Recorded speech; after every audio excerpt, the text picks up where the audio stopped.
kambi, nipo nafanya makazi huku.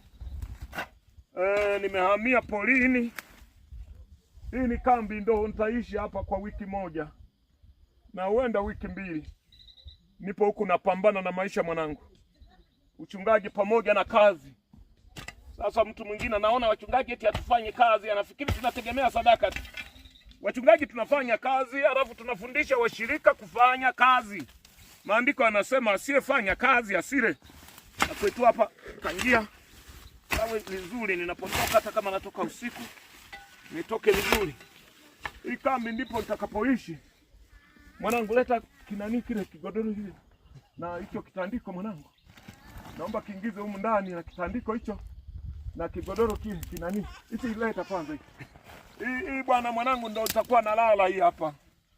Nalalia hapa mwanangu, aingize pale na tandika hilo. Ingiza mle ndani. Hiyo nitakuwa na tandika humo. Napambana huku. Nipo nimefungua mradi wa kilimo cha vitunguu. Mashamba ni yale. Mashamba ni yale, mengine ni haya. Huku kama unavyoliona shamba hili.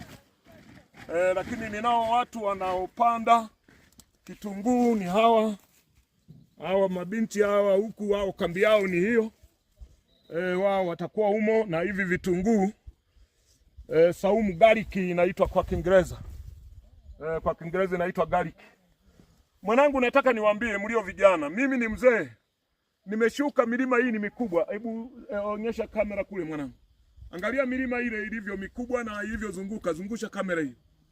Zungusha. Angalia milima nilikoshuka na kile kibarabara kule unachokiona kile. Ngoja ni zoom hapo. Ngoja ni zoom kidogo, kinaonekana. Ngoja ni zoom kidogo.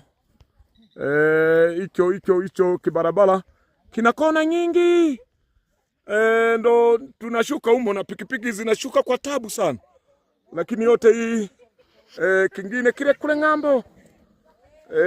Ndo humo inashuka pikipiki kuleta mbegu na zinapandisha humo kwa shida sana. Lakini kikubwa, kumbuka kwamba asiyefanya kazi asile. Nimeamua kuchapa kazi pamoja na umri kwamba umeenda, kwa sababu njaa haina likizo kwa mtu na haiangalii mzee, inang'ata yoyote. Na kwa bahati mbaya tulio wazee ndo inauma sana sisi wazee. Kwa hiyo ili tusimtende Mungu dhambi, lazima tufanye kazi. Na neno moja na kutaka tu kwamba uwe mwepesi wa kufanya kazi, na hasa mlio vijana.